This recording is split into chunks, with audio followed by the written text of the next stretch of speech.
సజ్జల గారు ఉత్తుత్తి వార్నింగ్లు ఇంకెన్నాళ్ళు? నేను లేస్తే మనిషిని కాదన్న చందంగా సజ్జల రామకృష్ణారెడ్డి హెచ్చరికలున్నాయి.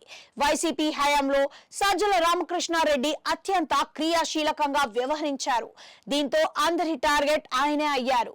ఈ నేపథ్యంలో సజ్జల రామకృష్ణారెడ్డి ప్రజా వ్యతిరేక విధానాలకు పాల్పడ్డారంటూ అనేక దఫాలు చంద్రబాబు రాజగురువు పత్రికలో కథనాలు రాశారు. తాజాగా మొబైల్ నటి విషయంలో సజ్జల డైరెక్షన్ మేరకే కేసు సెటిల్ చేసినట్లుగా కథనం వెలువడింది.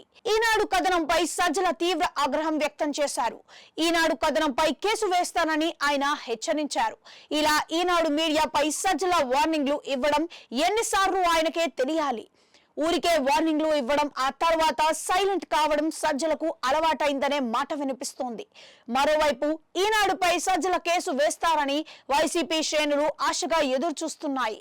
సజ్జల విషయంలో వైసీపీ శ్రేణులు కాళ్ళు కాయలు కాచేలా ఎదురు చూడటమే తప్ప ఆయన చేసిందేమీ లేదు. దీంతో సజ్జలపై వైసీపీ కార్యకర్తలు, నాయకులు మండిపడుతున్నారు. ఈనాడుపై న్యాయ పోరాటం చేయనప్పుడు మాట్లాడడం ఎందుకని వాళ్ళంతా నిలదీస్తున్నారు. ఏదైనా చేసి ఆలోచన ఉంటే మీడియా ముందుకొచ్చి ప్రకటించాలని, లేనప్పుడు ప్రచారం కోసం మాట్లాడడం దేనికని ప్రశ్నిస్తున్నారు.